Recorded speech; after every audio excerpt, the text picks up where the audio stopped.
செய்யாமல் செய்த உதவிக்கு வையகமும் வானகமும் ஆற்றல் அரிது அப்படின்னு வள்ளுவர் பெருந்தகை சொல்வார்.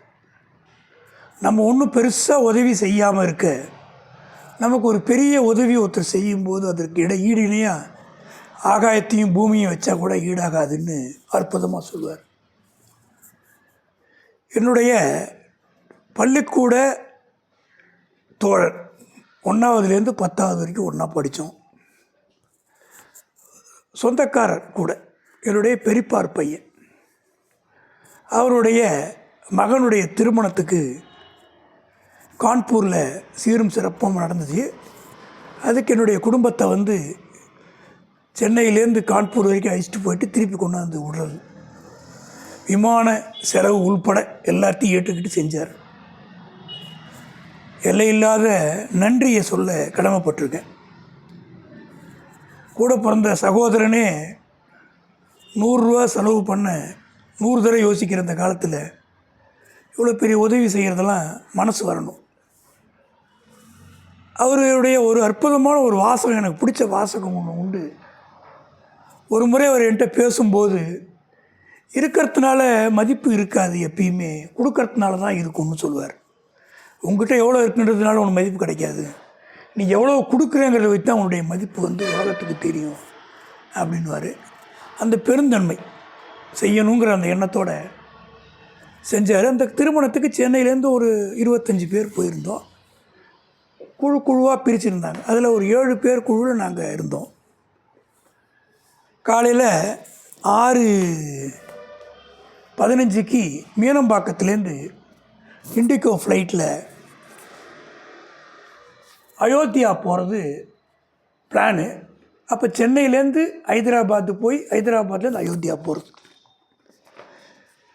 விமானத்தில் ஒரே ஒரு முறை பயணம் செஞ்ச அனுபவம் எனக்கு இருக்குது. அது ஒரு 20 வருஷம் முன்னாடி, இல்லைனா 30 வருஷம் முன்னாடி இருக்கும். ரொம்ப பழமையாக சென்னையிலேருந்து திருவனந்தபுரம் போயிருக்கேன். ஆனால் அது மறந்தே போச்சு. விமானம் புதுசாக போகிற மாதிரி ஒரே என்ன சொல்கிறது, ஒரு ஆர்வம், உச்சக்கட்ட மகிழ்ச்சி, ப்ளைனில் போயிடணும் அப்படின்னு. அது மறந்துடுச்சு.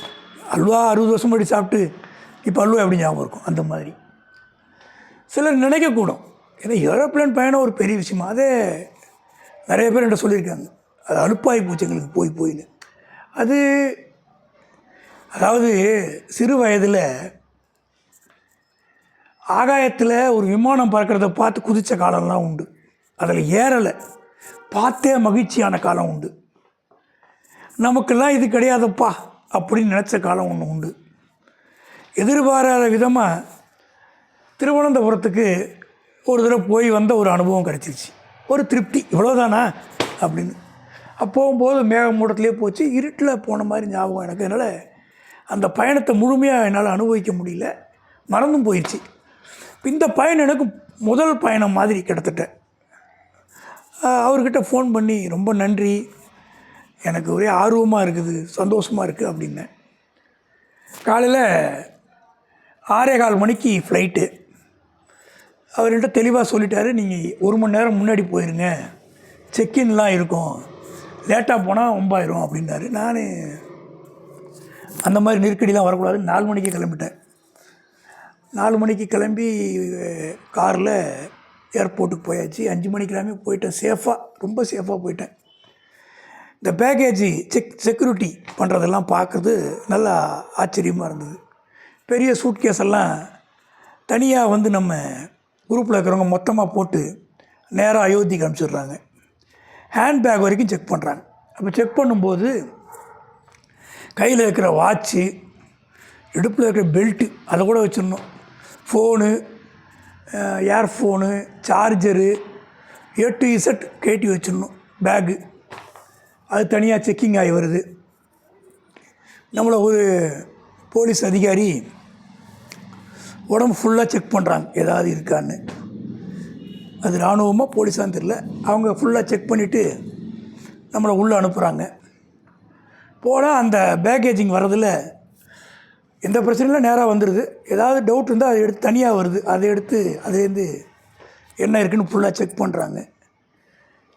மருந்து மாத்திரைலாம் இருந்தால் கண்டுக்கிறது இல்லை, அமுச்சு விட்டுறாங்க. சரின்ட்டு அப்படியே போனேன்.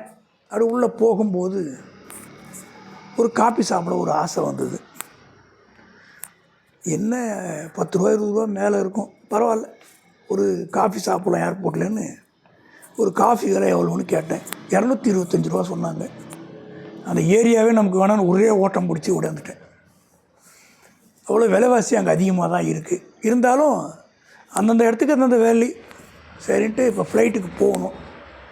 சரியான நேரத்தில் அனௌன்ஸ்மெண்ட் பண்ணாங்க. போனோம். ஒரு பஸ்ஸில் ஏற்றிட்டு போய் ஃப்ளைட்டில் உட்கார வச்சாங்க. சரியான நேரத்தில் கிளம்பிச்சு. இன்றைக்கி இந்தியா வளர்ந்துருக்கு அப்படிங்கிறதுக்கு 100% சாட்சி இருக்குது. இன்றைக்கி ரயில் கரெக்டான நேரத்தில் கிளம்பி கரெக்டான நேரத்தில் போய் சேருது. ஏரோப்ளேன் கரெக்டான நேரத்தில் கிளம்பி கரெக்டாக போய் சேருது. இதெல்லாம் வளர்ச்சியோட உச்சக்கட்டம். இண்டிகோ ஏரில் போனால் ரொம்ப அருமையான நிர்வாகம், நல்லா பண்ணியிருக்காங்க. அந்த ஏர் ஹோஸ்டர்ஸ்லாம் ரொம்ப நல்லா பார்த்துக்கிட்டாங்க. யாருக்காவது முடியலன்றவங்க முன்கூட்டி பதிவு பண்ணால் வீல் சேர் கொடுக்குறாங்க. அந்த வீல் சேரை எடுத்துக்கிட்டு மேலே வரைக்கும் ஏற்றிடுறாங்க. அங்கே இது இறந்து வராங்க. வயதானவங்களும் வந்தாங்க. 2 பெரியவங்களுக்கு வீல் சேர் கொடுத்தாங்க. காஃபி எவ்வளோன்னு கேட்டால் அதுவும் விலை அதிகமாக இருந்தது, நமக்கு வேண்டான்ட்டேன். தண்ணி என்ன விலைன்னு கேட்டேன். தண்ணி ஃப்ரீ தான்னாங்க. அதை கொடுங்கன்னு வாங்கி குடித்தேன். அருமையாக இருந்தது தண்ணி, செம்ம டேஸ்ட்டாக இருந்தது. சரி, என்ன ஒரு வருத்தம்னா ஜன்னல் ஓர சீட்டு கிடைக்கல. வேறு ஒருத்தவங்க ஆக்குப்பை பண்ணிட்டாங்க. ஓரளவுக்கு எட்டி எட்டி பார்த்தேன். சரி, வரும்போதாவது ஜன்னல் சீட்டு கிடைக்குதா பார்க்கலாம் அப்படின்னு நினச்சிக்கிட்டு அப்படியே சைடில் எட்டி எட்டி பார்த்தேன். ஒரு நல்லா இருந்தது. ஒரு பகலில் போகிறதுனால அந்த வெளிச்சமாகவும் இருந்தது. பெரிய மழையெல்லாம் இல்லாததுனால நல்லா தெரிஞ்சுது. ஏறும்போது கொஞ்சம் ஒரு இது தெரியுது, இறங்கும்போது ஒரு அதிர்வு தெரியுது. மற்றபடி ஆகாயத்தில் பறக்கும்போது எந்த விதமான ஒரு சாதாரணமாக உட்காந்துருக்கிற மாதிரி எந்த விதமான அசைவும் இல்லை, அமைதியாக போகுது. சீட்டு பெல்ட்டை கட்டிக்கிட்டு அந்த ஏர் ஹோஸ்டர்ஸ் அடிக்கடி வந்து நல்லா பார்த்துக்கிறாங்க. அந்த விஷயத்தில் ஏதாவது வேணுமான்னு கேட்குறாங்க. நல்ல அருமையான இது. ஹைதராபாத்தில் இறங்கினோம். திருமண ஏற்பாளர்களே மத்தியானம் சாப்பாட்டுக்கும் நல்லா பிளான் பண்ணி அவங்க என்ன பண்ணிட்டாங்கன்னா, ஒரு டீம்னு வாட்ஸ்அப்பில் ஒரு குரூப்பே ஃபார்ம் பண்ணி எந்தெந்த டைமில் என்னென்ன பண்ணணும், ஏதாவது பண்ணணும், எல்லாமே ப்ரொசீஜராக பர்ஃபெக்டாக நடந்துச்சு. இன்ஸ்ட்ரக்ஷன்ஸ் கரெக்டாக வந்துக்கிட்டே இருந்தது மாற்றி மாற்றி. கூடுதலாக ஒரு டீமுக்கு ஒரு தலைவர் துணைத் தலைவர் மாதிரி போட்டுட்டு அவங்க லீட் பண்ணுற மாதிரி அவங்கள்ட்ட பொறுப்பை ஃபுல்லாக கொடுத்துட்றாங்க, இப்படி பண்ணுங்கன்னு. அவங்க அழகாக அழிச்சிட்டு போனாங்க. அதனால் நமக்கு எந்த விதமான சிரமமும் தெரியல. அவங்களே கூடவே போகிறதுனால. அப்புறம் ஹைதராபாத்தில் உட்காந்து நல்லா அருமையாக அந்த இட்லி சப்பாத்தி இதெல்லாம் சாப்பிட்டுட்டு அங்கேருந்து அடுத்த ஃப்ளைட், அந்த கனெக்டிங் ஃப்ளைட், டொமஸ்டிக் ட்ரான்ஸ்ஃபர்ன்றாங்க. வெளியில் போகல ஹைதராபாத்தில், உள்ளே அப்படியே வந்து அப்படியே அடுத்த ஃப்ளைட்டில் ஏறி உட்காந்து அயோத்திக்கு புறப்பட்டோம். ஹைதராபாத்தில் அயோத்திக்கு வந்து 9:50க்கு கிளம்பிச்சு. ஒரு 11:50 கரெக்டாக போய் இறங்கிச்சு. அப்படி அயோத்தியில் இறங்கி அந்த ஏர்போர்ட்டில் அப்படி பஸ்ஸில் கொண்டாந்து ஏர்போர்ட் அந்த ஹாலில் விட்றாங்க.